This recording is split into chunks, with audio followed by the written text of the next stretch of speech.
Bago tayo magsimula, huwag kalimutang mag-like at share. Kung nagustuhan ninyo, mag-comment sa ibaba. Maraming salamat, let's go, ituloy na natin ang kwento. Tumawa ng malakas ang Demon King, ipinakita ang kanyang matatalas na bakal ng ngipin at nagyabang, gusto mo bang patayin kita? Walang ganoong bagay, munting nilalang, hindi ganoon kadali yan. Kung gagawin ko yun, hindi ba't bibigyan kita ng masyadong malaking kalamangan? Pagkasabi nito, hinigpitan niya ang kanyang pagkakahawak sa leeg ng misteryosong dalaga, ang kanyang mukha ay namutla sa masamang hangarin, ang mukha ng misteryosong dalaga ngayon ay tila walang buhay, ang kanyang mga mata ay walang pagtutol. Nang makita ito, nagpatuloy ang Demon King sa kanyang panunuya, dahan-dahan kitang pahihirapan, gaya ng ginawa ng iyong ama sa mga miyembro ng aming angkan noon. Hindi, mas magiging malupit pa ako kaysa sa kanya upang maisakatuparan ang paghihiganti na matagal nang kumukulo sa loob ko. Nagpatuloy siya sa pananakot sa iba't ibang paraan, ngunit ang misteryosong dalaga ay nanatiling walang pakialam. Ang kawalan ng pakialam na ito ay lalo lamang nagpagalit sa kanya, sumabog siya sa galit at sumigaw. Huwag kang magpanggap na walang pakialam na parang wala kang pinapahalagahan, natatakot ka, aminin mong natatakot ka.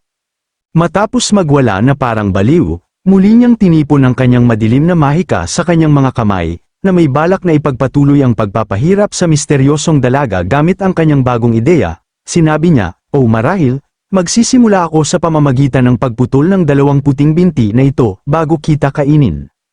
Sa pagtatapos niya ng kanyang salita, bumaba siya ng walang pag-aalinlangan, ang kanyang suntok ay napakalakas, at ang landas na tinahak ng mahiwagang globo ay lumikha ng isang malalim na kanal na umaabot ng malayo. Matapos kumalma ang alikabok, siya ay tila naguluhan, "Ha? Ano ito? Nalagpasan ko ba ang aking target?" Ngunit hindi nagtagal ay natanto niya na imposible para sa kanya na makaligtaan sa ganoong kalayo, at higit pa rito, ang misteryosong dalaga ay wala na roon, ang kaisipang ito ay nagdala sa kanya sa pag-unawa na may nagligtas sa kanya.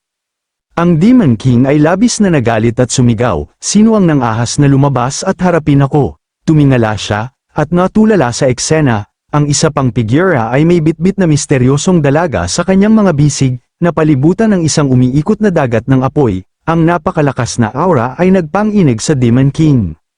May dalawang nakataling na kapusod at may hawak na ganitong kapangyarihan, ito ay walang iba kundi si Hao Xian. Matagumpay niyang na-activate ang Peak Level Experience Card, o sa halip, si Neza ay matagumpay na nagbago, nakasakay sa naglalagablab na hangin at apoy na gulong. Tiningnan ni Hao Xian ang misteryosong dalaga ng may panunumbat. "Talagang matigas ang ulo mo, di ba? Kahit sa huli, tumanggi kang humingi ng tulong sa iba. Maaari kang namatay kung hindi ako dumating sa tamang oras, sa halip ay nakatayo ka riyan na may malamig na tindig. Walang kamalayan sa halaga ng iyong sariling buhay. Kung hindi ako nakarating sa tamang oras, namatay ka na ng ilang beses." Ngunit sa halip na mag-isip o maantig, ang misteryosong dalaga ay nagulat, nanlaki ang kanyang mga mata, pumikit ang kanyang mga pupil, at ang kanyang mukha ay naamaga na parang baboy. "Ay ikaw? Ang aura na ito, nagbago ka ba bilang si Neza?" Ang misteryosong dalaga ay nabigla sa anyo ni Hao Xian, hindi lubos na lalaki o babae. Ito ay mukhang hindi kapani-pani walang kakaiba. Ngunit ang partikular na nakakatakot ay siya ay may bitbit ng isa pang lalaki, na lalong nagpang-inig sa kanya. Nang makita siyang gumagalaw na parang isda sa labas ng tubig, si Hao Xian ay napabulalas ng malakas. "Hindi ka ba pwedeng tumigil sa pag-ikot-ikot? Hindi pa ako masyadong sanay na tumayo sa gulong na ito, isang maling hakbang lamang at maaari kong mabalian ng leeg ngayon." Kasabay nito, ang Demon King ay tumingala sa langit at tumawa ng malakas, "Haha, ikaw nga ay hindi isang ordinaryong mortal, munting nilalang, mula sa simula, pinaghihinalaan ko na, walang mortal ang maglalakas loob na masaksihan ang eksenang ito ng walang bakas ng takot." Sa wakas, ang iyong tunay na anyo ay nahayag, bulalas niya, nagkukunwaring naaaliw. Gayunpaman, sa kailaliman ng kanyang puso, ang Demon King ay may ibang iniisip, "Kakaiba, bakit hindi ko naramdaman ang anumang aura mula sa kanya noon?" Pagmumuni-muni niya, sa sandaling ang kaisipang ito ay dumaan sa kanyang isipan, ang Demon King ay nagmadalang tinipon ang kanyang napakalawak na mahiwagang kapangyarihan at sumugod kay Hao Xian, na may intensyon na maghatid ng nakamamatay na suntok. Dahil naniniwala siya na ang mahiwagang individual na ito ay maaaring nasa antas na lampas sa kanyang pangunawa, at ang kanyang sariling katawan ay nanghihina, kailangan niyang gamitin ang lahat ng natitirang lakas ng kanyang panloob na estado upang mabilis na talunin siya, kahit na ang ibig sabihin nito ay ang pagsasakripisyo ng kanyang sarili. Inihagis niya ang isang malakas na suntok patungo kay Hao Xian at sa misteryosong dalaga, naisip ng Demon King na tiyak silang mamamatay kung tamaan ng ganoong atake. Gayunpaman, ang atake ng Demon King ay nagmula sa likuran ni Hao Xian, ngunit siya ay nanatiling hindi kumikibo na parang bundok. Tanging ang misteryosong dalaga ang lumingon, na nasaksihan ang nagbabantang pinagmumula ng mahika na may mabigat na ekspresyon. Pagkatapos ay sumigaw ang misteryosong dalaga kay Hao Xian, ito ang kapangyarihan ng panloob na estado, huwag mo akong pansinin at tumakbo ka na ng mabilis bago pahuli ang lahat. Ang kanyang mga salita ay parehong tugon sa kanyang pag-aalala at isang paghimok para sa kanya na tumakas. Gayunpaman, lumingon si Hao Xian nang may tingin na tila nagsasabing, ang lahat ng nilalang ay pantay, ang lahat ng bagay ay payapa. Malamig niyang sinabi sa Demon King, gusto mong magkumpara ng panloob na estado? Sige, hayaan mong ipakita ko sa iyo kung ano ang tunay na panloob na estado. Sa pagtatapos niya ng kanyang salita, isang haligi ng liwanag ang bumaba mula sa langit, diretso sa kaharian ng mga kababaihan. Ang nakakatakot na pagyanig at nakakasilaw na kinang ng pangyayaring ito ay makikita mula sa libu-libong milya ang layo. Ang misteryosong dalaga ay muling labis na natakot, hindi makapaniwala sa kanyang nakikita, habang si Wukong ay nanatiling hindi nagulat, may hindi natitinag na pananampalataya sa lakas ng kanyang guro. Alam niyang ang kanyang guro ay makapangyarihan, hindi tulad ng kanyang tila mahinang anyo na walang pag-aalaga na parang isang ordinaryong mortal. Sa malayong kagubatan, kahit ang maliliit na demonyong hayop ay nakaramdam ng takot ng napakalakas na puwersang ito. Dalawang batang demonyong hayop na walang karanasan sa mga paraan ng mundo ay nanginginig sa takot, ang kanilang mga katawan ay hindi makontrol na nangingisay. Bumalik sa eksena kung saan nakatayo si Hao Xian, siya ay nagpatawag ng kanyang banal na general, isang banal na general na may 3 ulo at 6 na pakpak ang lumitaw, na parang nagmula sa kawalan. Ito ang tunay na pagpapakita ng panloob na estado. Ang katawan ni Hao Xian ngayon ay kumikinang ng maliwanag na parang isang immortal na tao, at siya ay tumingin sa misteryosong dalaga ng may malamig na tindig. Gayunpaman, ang pinakanatakot sa sandaling ito ay ang Demon King, siya ay labis na natakot na halos mahimatay, hindi makapaniwala sa katotohanan sa harap ng kanyang mga mata, nanginginig sa takot, nauutal niyang sabi, ay ikaw, paano mo, hindi na siya makapagsalita pa habang ang takot ay humawak sa kanya ng napakalakas na ang kanyang dila ay tila kumapit sa kanyang panlasa. Kung mas tumagal ang kanyang pagtingin, mas natatakot siya, pakiramdam ay iiyak na siya sa matinding takot.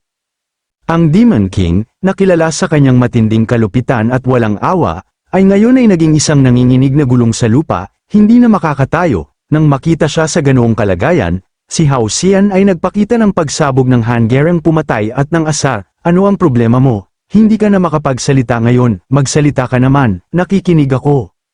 Ang Demon King ay nanatiling tahimik ng ilang sandali, hindi makabigkas ng kahit isang salita, nakatingin lamang, nakatingin ng nakadilat ang kanyang mga mata sa pagkabigla.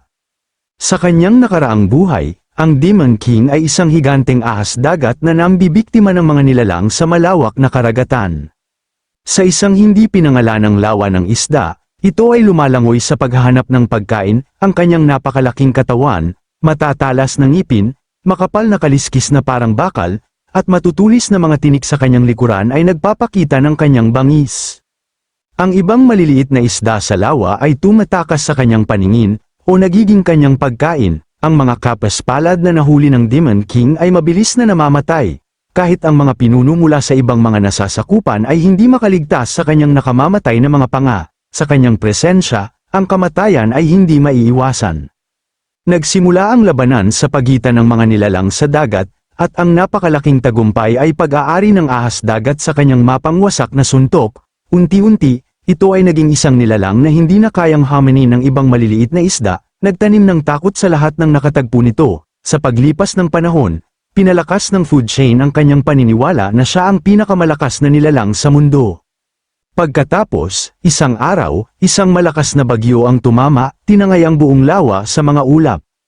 Sa unang pagkakataon sa kanyang buhay, nakita ng ahas dagat ang kalawakan ng lupa at langit, ang walang hangganang lawak ay tila walang katapusan, at pakiramdam niya ay isang maliit na tuldok sa malawak na unibersong ito. kahit ang ibang tunay na Demon Kings at pinuno ay namangha, gaya niya. Sa panahong yon, nagtanim ito ng pagdududa sa mahabang panahon, gumising lamang sa eksena nang ito ay bastos na Jin Aisang.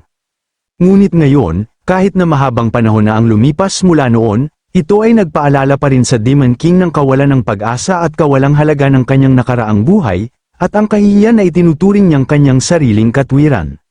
Ngayon, ang Demon King ay nakaluhod sa lupa, nanginginig at hindi nang ahas na kumilos. Siya ay nagmakaawa, dakilang Panginoon, sumusuko na ako, nakikiusap ako sa inyong awa, sa buhay na ito. Handa akong maglingkod sa inyo ng masunurin, kahit anuman ang inyong iutos, bawat salita ay binigkas niya ng may pagpapakumbaba, walang bakas ng kayabangan, pinagpapawisan ng gusto sa takot. Nang marinig ito, si Hao Xian ay labis na nagalit na isip niya sa sarili.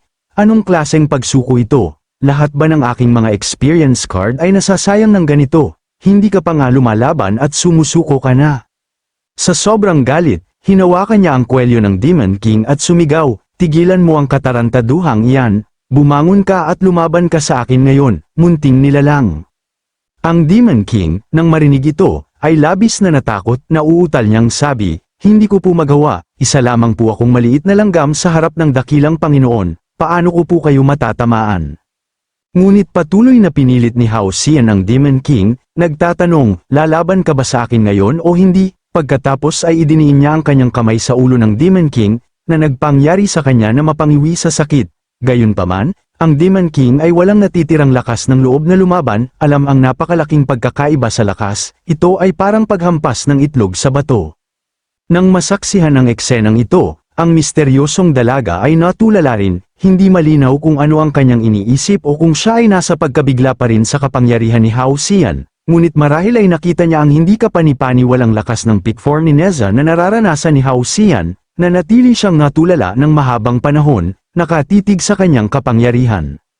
Samantala, si Hao Xian ay kumilos na parang isang immature na binatilyo, patuloy na nanunukso sa Demon King na lumaban, gayunpaman, ang misteryosong dalaga ay makaramdam lamang ng ganoong antas ng kapangyarihan sa isang tao, at ang taong yun ay ang kanyang ama.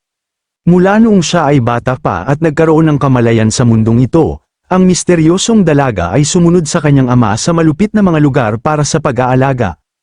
Ang gayong matataas na figura ay nag-iwan ng pangmatagalang impresyon sa kanya, ngunit sila ay palaging nanatiling malayo, hindi kailanman pinahintulutan siyang lumapit ng husto. Kahit sa pang-araw-araw na buhay, sinabi ng kanyang ama sa kanya na ang pag-iisa ay ang pinakamahalagang katangian ng malakas, kahit sa harap ng sakit at hindi komportable hanggang sa punto ng hindi pagkaunawa, ang kahinaan ay hindi pinapayagan.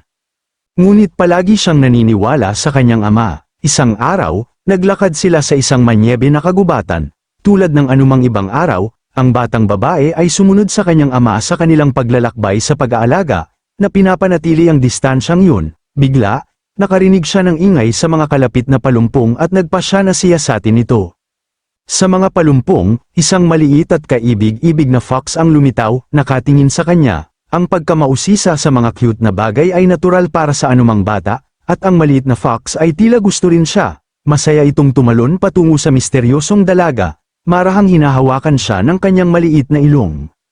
Ito ang unang pagkakataon na ang misteryosong dalaga ay nagkaroon ng gayong matalik na pakikipag-ugnayan sa ibang buhay, isang hindi pinangalanang damdamin ang bamaha sa kanyang puso, ngunit sa susunod na segundo, isa pang malaking paa ang biglang bumaba ng walang awa, dinurog ang maliit na fox. Ang eksenang ito ay nagbukas sa harap ng mga mata ng misteryosong dalaga, na nag-iwan sa kanya na natulala. Ang kanyang ama ay nagtanong din, ano ang ginagawa mo? Gusto mo bang ampunin ito? Tulad ng mga mababang tao, sagutin mo ako. Sa ilalim ng pagtatanong ng kanyang ama, ang misteryosong dalaga ay napilitang pigilan ang kanyang mga luha at humingi ng tawad. Lumingon siya at sinabi, tandaan mo, ang pag-iisa at pagiging malayo ay ang pinakamahusay na landas patungo sa kadakilaan. Gayunpaman, lumingon ang kanyang ama ng may malamig na tingin at sinabi, hindi, ito ay dapat na pagiging natatangi na tunay na tama. Hindi makaangkop ang misteryosong dalaga sa sitwasyon, nakaramdam ng kakaibang sensasyon na dumarating at lumilipas, na nag-iwan sa kanya ng kalungkutan. Mula sa araw na iyon, ang batang misteryosong dalaga ay hindi na nang ahas na lumapit o makipag-ugnayan sa anumang ibang buhay na nilalang. Araw-araw, taon-taon, sa malawak na kapatagan, ang maliit na figura ay nanatiling mag-isa. Ang mga salita ng kanyang ama ay tunay na hindi kailanman mali, siya nga ay mabilis na lumakas, mula sa pagiging kaibig-ibig hanggang sa unti-unting pagkakaroon ng blankong ekspresyon, pagkatapos ay nagbabago sa matalas at malamig na tingin na gaya ng kanyang ama, na parang nawalan siya ng isang bagay sa kanyang subconscious na ngayon ay nakikita niya, na nakatingin sa pambihirang lalaki sa harapan niya habang pinagninilayan niya ang nakaraan at kasalukuyan. Kaya sa panig na ito, si Hao Xian ay nagpatuloy sa pag-udyok sa Demon King na lumaban mula sa panunuya hanggang sa pagmumura, pag-iling ng kanyang ulo, hanggang sa pagpisil ng kanyang leeg, ngunit ang Demon King ay hindi lumaban, hindi ito dahil ang Demon King ay biglang naging masunurin o naging vegetarian, ito ay dahil lamang sa wala siyang lakas ng loob na lumaban sa sandaling ito. Ngunit sa mga mata ng misteryosong dalaga, si Hao Xian ay malinaw na nagpakita ng mapagmataas na ugali na sinabi ng kanyang ama, ngunit nagtataglay ng lakas na hindi mababa sa kanyang ama. Sa unang pagkakataon sa kanyang buhay, ang misteryosong dalaga ay nagsimulang mag-alinlangan sa kanyang dakilang ama, kaya gumawa siya ng isang napakahalagang desisyon sa sandaling iyon. Siya ay sumulong patungo sa kinaroroonan ni Hao Xian na humaharap sa Demon King. Si Hao Xian, sa sobrang galit, ay hawak ang lalamunan ng Demon King, nagbubula ang kanyang bibig. Paano mo nagawang sayangin ang aking card? Tuturuan kita ng leksyon, hamak na hanggal.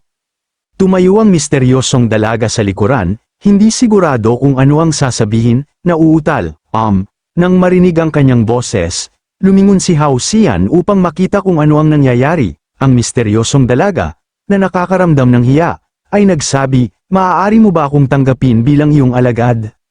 Nang marinig ito, si Hao Xian ay natulala, ano? Tanong niya nang may hindi makapaniwala, wala siyang ginawa sa kanya, bakit bigla niyang gustong maging kanyang alagad?